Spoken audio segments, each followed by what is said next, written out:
আসসালামু আলাইকুম। আলহামদুলিল্লাহ, একদম সীমিত খরচে ঘাস দিয়ে গরুর জন্য প্রায় 1 মাসের সাইলেজ তৈরি করে ফেললাম। তো আজকে আমি আপনাদের মাঝে শেয়ার করব কিভাবে আমি কাজগুলো করলাম। আলহামদুলিল্লাহ, এই বছর প্রচুর পরিমাণে ঘাসের ফলন হয়েছে, যা চাহিদার তুলনায় অনেক বেশি।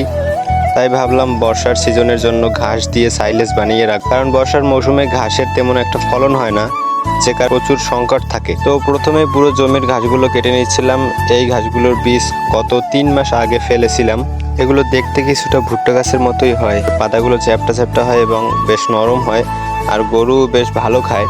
তো ভুট্টা গাছ যে নেই, তাই ভাবলাম এই ঘাস দিয়েই ভালো একটা সাইলেজ তৈরি করা যাবে। দুজনে মিলে সমস্ত ক্ষেতের ঘাসগুলো একসাথে কেটে নিচ্ছিলাম, যাতে করে একসাথেই কাজটা সম্পন্ন করতে পারি। হচ্ছিল যে কারণে একটু সময় বেশি লাগছিল।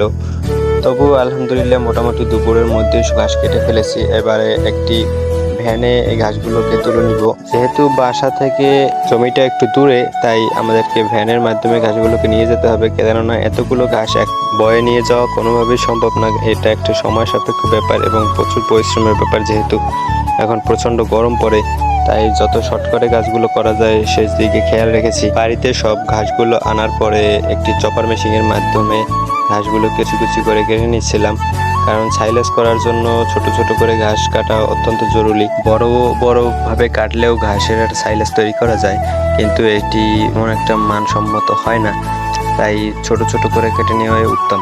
প্রচুর ঘাস, তাই কাটতে কাটতে দুপুর গড়িয়ে প্রায় সন্ধ্যা হয়ে আসছিল। কাটা ঘাসগুলোকে একটি মাটির গর্তে রাখবো। তো আমি আগেই মোটামুটি একটা সাইজের গর্ত করে নিয়েছিলাম, তার উপরে একটি বড় সাইজের পলিথিন বিছিয়ে রাখছিলাম। এটা হচ্ছে অত্যন্ত গুরুত্বপূর্ণ একটি বিষয়।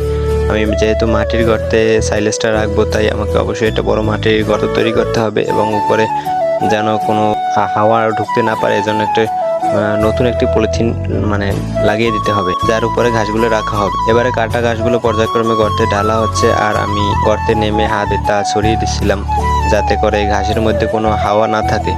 হাওয়া না বের করাটাই সবথেকে বড় গুরুত্বপূর্ণ কাজ এই ক্ষেত্রে। এরপরে চিটাগুড় মিশ্রিত পানি একটা ঝাঁঝরির মাধ্যমে ভালোভাবে মিশিয়ে দিচ্ছিলাম, এতে সাইলেজের আরও পুষ্টিকর হবে এবং সুন্দর একটা গ্রান বের হবে। এবং আমি ঘাসগুলোকে ভালোভাবে পা দিয়ে পাড়া দিচ্ছিলাম, যাতে করে একটু হাওয়া না থাকে। এখানে হাওয়া না থাকাটার ব্যাপারে অবশ্যই খেয়াল রাখতে হবে। একটু বাতাস যদি থাকে, তাহলে ওখান থেকে পছন্দ ধরা শুরু করবে। গর্তটা এত বড় হয়েছে যা আমার ধারণার বাইরে ছিল। ঘাস রাখতে রাখতে রাত প্রায় 10টা বেজে গেছে, তাও অর্ধেকও ভরে নেই।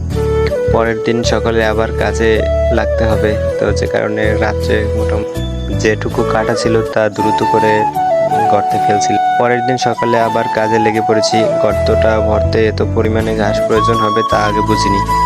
আমি ভালোভাবে পাড়া দিয়ে শক্ত করে নিয়েছিলাম। তারপরে ঘাস রাখা শেষ হবার পরে গর্তটাকে পলিথিন দিয়ে মোটামুটি ঢেকে দিতে হবে। তো আপনাদেরকে দেখাতে পারিনি, আমি আন্তরিকভাবে, তো ভিডিওটা ডিলিট হয়ে গেছে। তো এইভাবে মোটামুটি পলিথিন দিয়ে চারপাশ থেকে দিতে হবে, যেন উপরের বাতাস বা পানি কোনোটাই ভিতরে না ঢুকতে পারে। তারপরে মাটি দিয়ে ভালোভাবে ঢেকে দিয়েছি, যাতে ঘাসটা নিরাপদে থাকে। এগুলো যতদিন ইচ্ছে ততদিন রাখা যাবে। ঘাসের সংকট হলে তখন এগুলোকে খাওয়ানো হবে ইনশাল্লাহ। তো সবাই আমাদের জন্য দোয়া করবেন। আসসালামু আলাইকুম ওয়া রাহমাতুল্লাহ।